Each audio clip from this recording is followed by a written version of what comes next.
Well, we're here in the back of the old F100, and same glass, new gasket all the way around. And I'm gonna tell you, this was the biggest pain in the ass yet to do.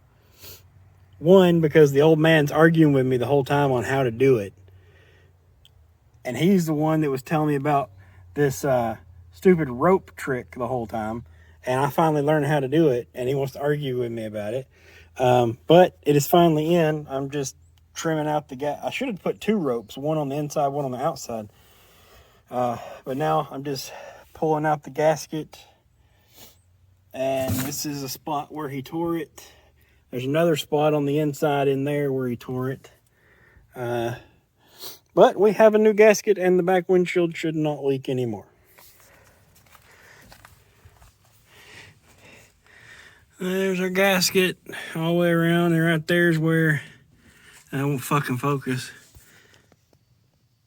Right there's where he ripped it. So we have to add silicone to that. Other than that, I think it's all right. The other side doesn't look as good. And if you look at this side, it's not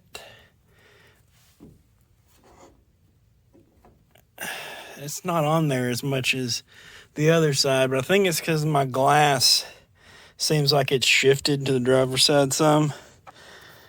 But I mean, ain't nothing I can do about it at this point.